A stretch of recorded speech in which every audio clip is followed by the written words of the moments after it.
পক্ষ থেকে, নির্বাচন কমিশনের পক্ষ থেকে, এটা সবসময় মনে রাখতে হবে। নির্বাচন করতে যে আমরা অনেকের সাথে রাগ, দুঃখ, ক্ষোভ, একটু ঝগড়াঝাটি হয়েছে, এগুলো মনে রাখতে হবে। যেহেতু আল্লাহর অশেষ মেহেরবানিতে আপনারা দায়িত্বপ্রাপ্ত হয়েছেন, কাজেই আপনাদেরকে কোনো ধরনের ঝগড়াঝাটি, মনোমালিন্য মনে রাখা যাবে না, এটা ভুলে যেতে হবে। হ্যাঁ, এবং বেগম খালেদা জিয়া 7ই আগস্ট 2024 একটা ছোট্ট বক্তব্য দিয়েছিলেন, প্রতিশোধ নয়, প্রতিহিংসা নয়। কাজেই মনে রাখতে হবে কোনো ধরনের প্রতিশোধ, প্রতিহিংসা মনের মধ্যে রাখা যাবে না, ঠিক আছে? এবং এটা আপনারা দয়া করে সবাই মেনে চলবেন। কোনো ধরনের মানুষকে কষ্ট দেওয়ার কাজ করা যাবে না। সে বিগত সময়ে কে কি করেছে 12 তারিখের আগ পর্যন্ত, এগুলি ভুলে যেতে হবে।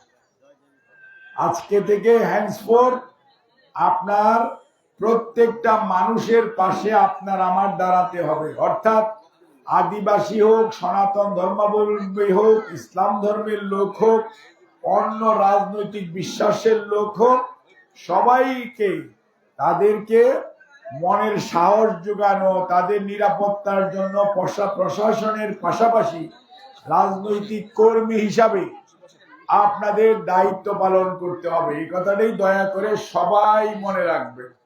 এবং এটার কোনো ব্যত্যয় ঘটার, অর্থাৎ কোনো ধরনের ব্যত্যয় ঘটানো যাবে না, এই জিনিসটা আপনারা সবাই মনে রাখবেন। এবং আপনাদের সহযোগিতা চাই। আমরা সবাই মিলেমিশে এই এলাকায় কাজ করব, এক এলাকায় বসবাস করব, আমরা একে অন্যের আত্মীয়। এবং নির্বাচন হয়েছিল, আমরা বিভিন্ন জন বিভিন্ন প্রতীক নিয়ে লড়াই করেছি, মানুষের কাছে গিয়েছি। নির্বাচন শেষ, এখন আমরা সবাই এলাকাবাসী এবং আমরা ঐক্যবদ্ধ থাকব। কে কোন প্রতীকের জন্য ভোট চেয়েছি এটি ভুলে যেতে হবে এবং আপনারা দয়া করে এটি মেনে চলবেন, এটা আপনাদের কাছে আমার বিনীত অনুরোধ। যাই হোক, অল্প কিছু পরিমাণ এটা সেটা মানে মিষ্টি জাতীয় জিনিস আমাদের ছেলেরা দিচ্ছে, আপনারা একটু কাইন্ডলি খেয়ে যদি নেন আমি খুবই খুশি হব এবং আপনাদেরকে বিনীত অনুরোধ করছি নেওয়ার জন্য। এবং সাংবাদিকদেরকেও না, প্লিজ সাংবাদিকদেরকেও আমি অনুরোধ করছি, আপনারাও দয়া করে যত ভালো খারাপ যে নিউজটাই হোক আপনার এলাকাতে, আপনার অঞ্চলে, আপনারা দয়া করে এগুলো যাচাই বাছাই করে পত্র পত্রিকায় বা আপনার টেলিভিশন চ্যানেলে এগুলো দয়া করে দিবেন। যাচাই বাছাই করতে খবরের জন্য বস্তুনিষ্ঠতা থাকে, এই জিনিসটা দয়া করে আপনারা সবাই মেনে চলবেন।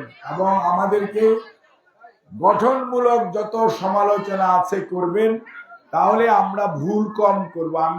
আমি এবং আমরা আপনাদের সহযোগিতা চাই, সাহায্য চাই, যাতে এইখানে একটি পরিবর্তন আনা যায়।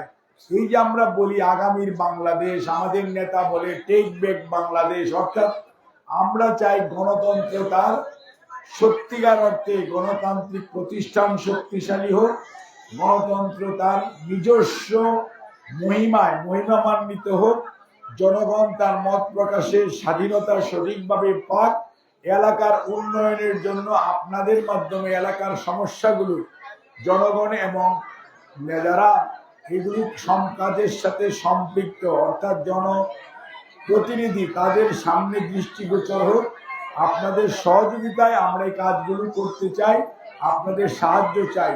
এবং সর্বোপরি সকল পর্যায়ের মানুষ যারা এই নির্বাচনকে সুষ্ঠুভাবে করা এবং আমাদের এই দিনাজপুর 6-এর নির্বাচনটাকে সুন্দর করার জন্য বিভিন্নভাবে সাহায্য সহযোগিতা এলাকায় থেকে করেছেন, অনেকে বাংলাদেশের বিভিন্ন অঞ্চল থেকে এসে করেছেন, তাদের সবার প্রতি কৃতজ্ঞতা। এবং যাদের আত্মত্যাগের বিনিময়ে আজকের এই গণতন্ত্র, আজকের এই গণতান্ত্রিক পরিবেশ, তাদের প্রতি শ্রদ্ধা জানিয়ে এবং সর্বোপরি আমাদের সকল মানুষ যাদের স্বতঃস্ফূর্ত অংশগ্রহণের কারণে এই পরিবেশ, এই অবস্থা এখন অক্ষুণ্ণ আছে, তাদের সবার প্রতি শ্রদ্ধা জানিয়ে আমি আমার বক্তব্য শেষ করছি।